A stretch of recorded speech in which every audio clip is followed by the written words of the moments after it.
অবশেষে জাতীয় দলের রাডারে ঢুকতে যাচ্ছেন আকবর আলী।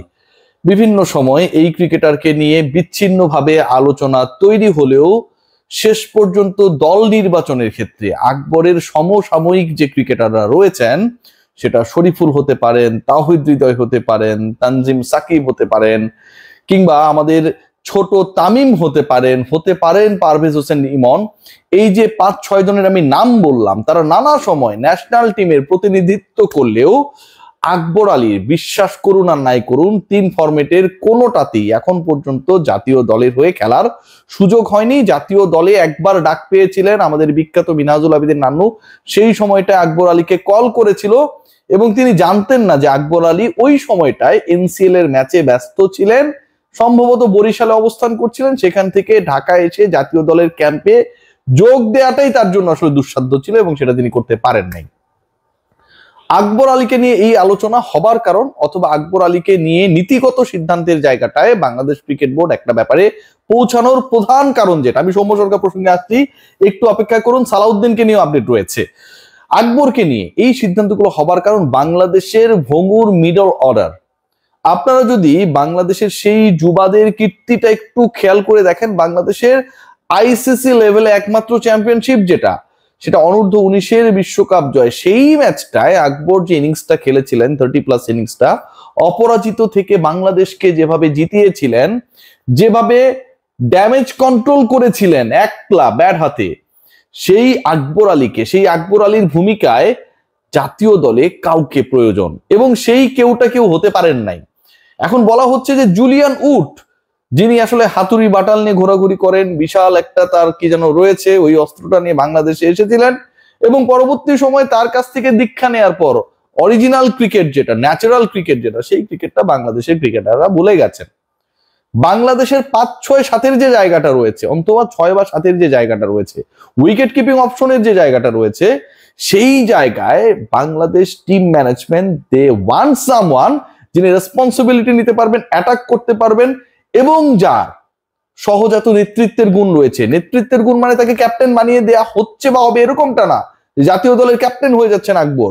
নেতৃত্বের গুণ, লিডারশিপ কোয়ালিটি এখানটায় মিন করা হয়েছে যে ওই সিচুয়েশনটায় লিডার কখনোই, পরিস্থিতি যিনি সামলাতে পারেন, সেই গুণের জায়গাটায় আকবর অনেক এগিয়ে। সবশেষ এনসিএল টি20-তে তিনি তার স্বাক্ষর রেখেছেন এবং বাংলাদেশের, এটা যদিও আসলে একটা ভুইপট টাইপের দল, মানে খুব গুরুত্বপূর্ণ দল না, হংকং একটা দল পাঠানো হয়েছে, সেখানটায় কিন্তু আকবরকে নেতৃত্ব দেওয়া হয়েছে এবং জাতীয় দলের পাইপলাইনে তাকে ইনক্লুশনের ব্যাপারে এটা একটা পদক্ষেপ। জাতীয় দলের রাডারে আকবর সিরিয়াসলি ঢুকে যাচ্ছেন। আয়ারল্যান্ডের বিপক্ষে আপনারা সবাই জানেন বাংলাদেশ টেস্ট অ্যান্ড টি20 খেলবে এবং সেখানটায় কোনো একটা ফরম্যাটের দলে আকবরকে দেখা গেলে, অথবা আকবরকে কোনো একটা দলের স্কোয়াডে তার প্রেজেন্স থাকলে অবাক হওয়ার কিছু থাকবে না, এবং এটা নীতিগত সিদ্ধান্ত already done. What about Soumya সরকারকে নিয়ে আসলে জাতীয় দল সিলেকশন অথবা প্রভাবিত করার সাথে যে কয়েকটা মেকানিজম জড়িত, সেই গ্রুপগুলোর সাথে আমি কথা বলেছি আজকে সারাদিন। সৌম্যের ব্যাপারে একদম ডিসিশন হ্যাজ বিন গিভেন। সিদ্ধান্তটা হচ্ছে, ওয়ানডেতে যে সৌম্য সরকার লাস্ট ম্যাচেও 90+ ইনিংস খেললেন এবং সেঞ্চুরি বঞ্চিত হয়েছেন, এটা তার ব্যাড লাক। বাংলাদেশ অবশেষে 4 সিরিজে টানা পরাজয়ের পরে উইন্ডিজের এগেনস্টে ওয়ানডে সিরিজটা জিততে পেরেছিল সৌম্য সরকারের ওই নকের কারণে। সেই ক্রিকেটারকে একই দলের বিপক্ষে, একই অলমোস্ট বোলিং অ্যাটাকের বিপক্ষে আপনি টি20তে রাখলেন না। আমার অত্যন্ত প্রিয় ভাজন গাজী আশরাফ হোসেন লিপু ভাই, আসসালামু আলাইকুম, তিনি কি ঘোষণা করলেন যে আসলে লিটন কুমার দাসের রিপ্লেসমেন্ট ছিলেন সৌম্য সরকার, লিটন এসেছে, সৌম্য বাইরে হয়ে গেছে। এই যে একটা ছেলে বুলানো গল্প তিনি বললেন, সেই গল্পের শেষটা কিন্তু মধুর হয়নি। বাংলাদেশ 3-0 হোয়াইট ওয়াশ হয়েছে।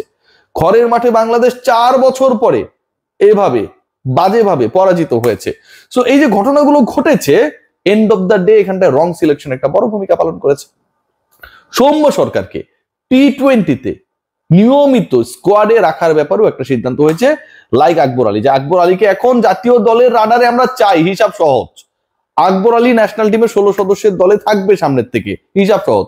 সৌম্য সরকারের ক্ষেত্রেও নট অনলি ওডিআই, সৌম্য সরকারকে টি20তেও সেই গুরুত্বপূর্ণ জায়গাটা দেওয়ার ব্যাপারে, নেয়ার ব্যাপারে, যেখানটা একটা বড় ধরনের থ্রেড নিয়ে আলোচনা আমি করেছিলাম, যে বাংলাদেশের লিডারশিপ গ্রুপের টি20 সাইডে, সেটা কোচিং প্যানেল থেকে হতে পারে অথবা যারা ক্রিকেটার, সিনিয়র ক্রিকেটার খেলছেন, ডিসিশন মেকিং এর জায়গায় বড় রোল প্লে করেন, তারা থ্রেট মনে করেন।